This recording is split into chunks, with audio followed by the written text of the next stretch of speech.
So here you have water reeds. So you just pick that right in place. And then you have the brown bit that you're going to be peeling off later. So you need 6 of those.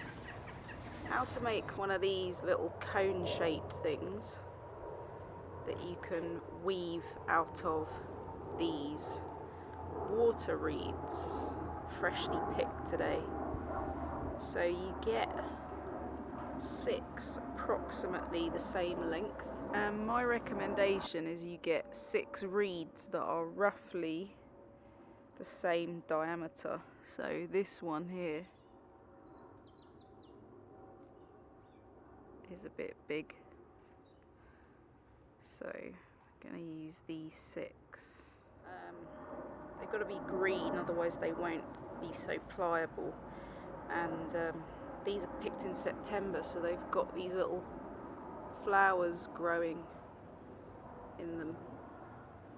So you just pick them off or cut them off. But also at the end, you just take off these little brown husks at the bottom where the root is. Make sure they're all off. So you got 6 of those, and right at the bottom you want to just bend them so you can easily tie a knot. So you just tie a simple knot.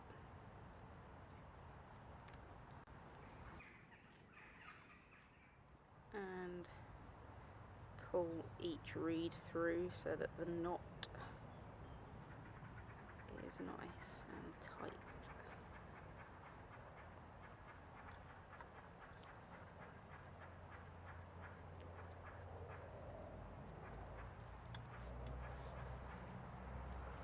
Okay, so we're ready to work with it. Reeds, and you have the knot upwards, and then you just fan the reeds out into a 5-pointed star. I know there's 6, but just pretend that 6th one isn't there. It's your spare that you're going to work with. So you're making a pentagram, and it's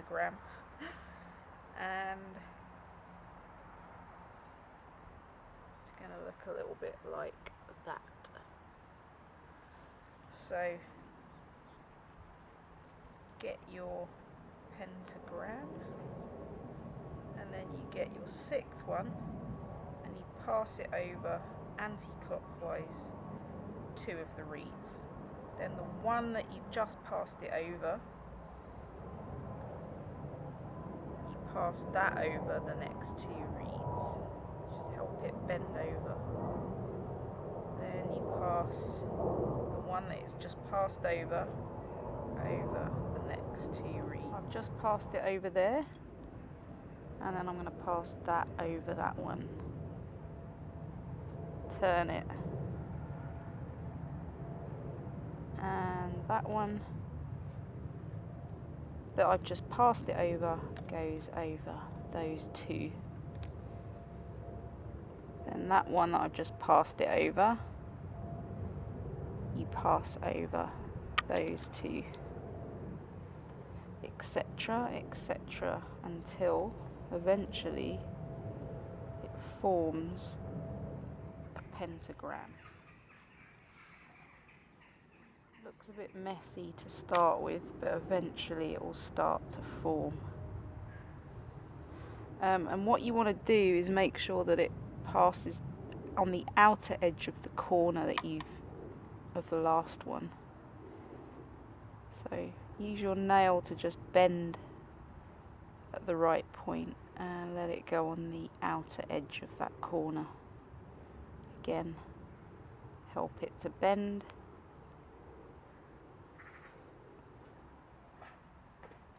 Go over the outer edge of the corner. Okay, so you can see that there's roughly a 5-sided shape. 1, 2, 3, 4, 5. And this is the one that I've just passed over these two. I rotate, bend it with my nail, fold it over these two, bend this with my nail, fold it over the next two. So I'm folding in an anti-clockwise direction, but I'm turning in a clockwise direction. You'll find that the spokes just stay out at 5 points automatically once you've started to create more of the weave. You want this pentagram,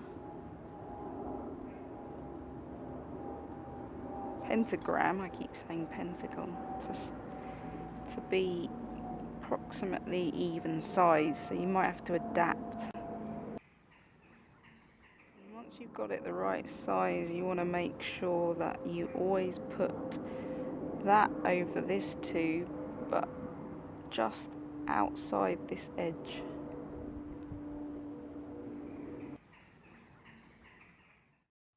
And the reason you're putting it slightly outside on the outside edge is so that the pentagram becomes bigger and bigger from the base. So as you can see here, it's becoming wider. The only reason it's becoming wider is because you're putting the reed slightly outside to make the pentagram bigger and bigger. You can see it's starting to take shape already. Start, because it looks like it's about halfway. I'm going to start coming in, so instead of putting it just on the outside, I'm going to put it on the inside, so it gets placed not on the outside but on the inside of this corner. So not on the outside, the inside of that corner. So this pentagram is going to start getting smaller and smaller. I'm just going to snip this off.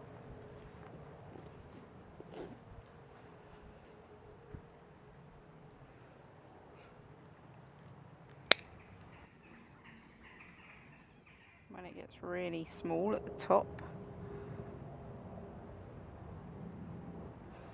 you want to snip off the edges so that you can poke them in. So I'm going to snip them off.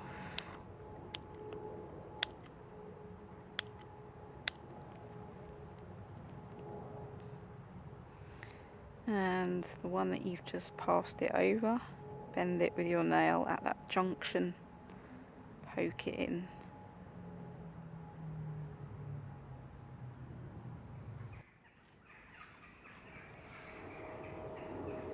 There you go, little cone shapes.